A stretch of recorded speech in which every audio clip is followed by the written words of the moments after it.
There was an ancient punishment so brutal that even the executioners vomited and ran away. Flaying alive, where the victim was skinned inch by inch while still conscious. If you think beheading is horrifying, you haven't heard of this. In 650 BC, in Nimrud, the capital of the Assyrian Empire, archaeologists uncovered a chilling discovery. Reliefs depicting Assyrian soldiers skinning prisoners alive were found, revealing a practice that was far more than just an execution method. This was psychological warfare at its most terrifying. The message to enemies was clear: fight Assyria, and this will be your fate.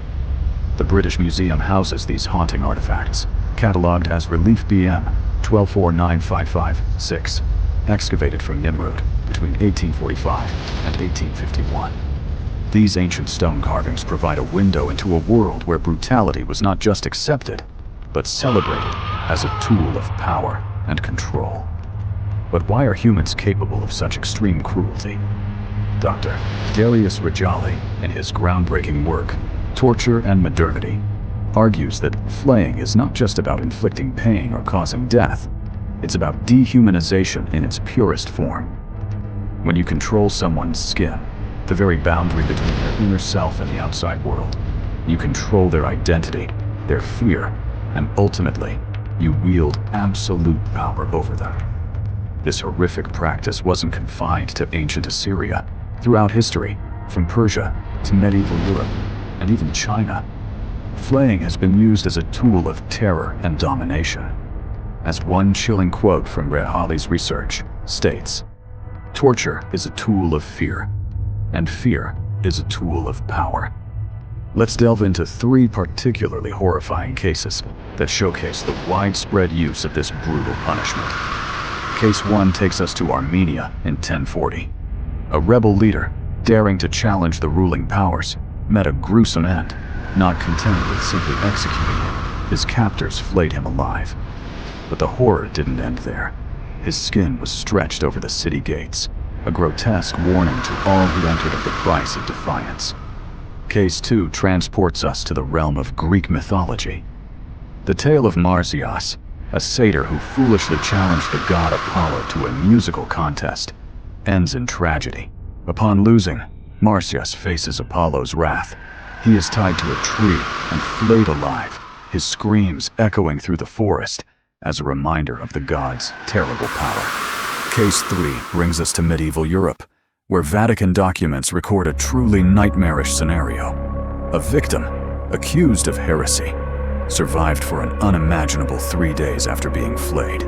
This account, preserved in the Vatican's secret archives, stands as a testament to both the resilience of the human body and the depths of human cruelty. Of these 3 cases, the Vatican account is perhaps the most haunting. In 1203, a man accused of heresy faced a punishment that defies comprehension. Starting from his feet, executioners methodically removed his skin while he remained conscious. Medical records from the time indicate that he survived for an astounding 72 hours, begging for water as his body slowly shut down. But the horror of this act wasn't confined to the victim. The executioner, faced with the unimaginable suffering he had inflicted, was driven to madness. He vowed never to carry out another execution, his mind forever scarred by what he had witnessed and done. Interestingly, it wasn't compassion that led to the banning of this punishment. Rather, it was the recognition that it destroyed not just the bodies of the condemned, but the minds of those tasked with carrying out the sentence. The psychological toll on executioners became too high a price to pay, even for a society that embraced brutality as a means of control. As we reflect on the practice of flaying alive, we're forced to confront the darkest aspects of human nature. This punishment exposes the extreme boundaries of brutality and power. It's not just a relic of barbaric times. It's a cold, calculated method used by advanced civilizations to instill fear and maintain control. The use of flaying throughout history raises uncomfortable questions about the nature of power and the lengths to which humans will go to dominate others. It forces us to consider how thin the veneer of civilization truly is, and how easily it can be stripped away when fear and the desire for control take hold. What do you think was the most horrifying ancient punishment? Was it flaying, or perhaps something even more sinister? Leave a comment below, and don't miss our next shorts on the four-horse wheel, the living flesh-tearing machine.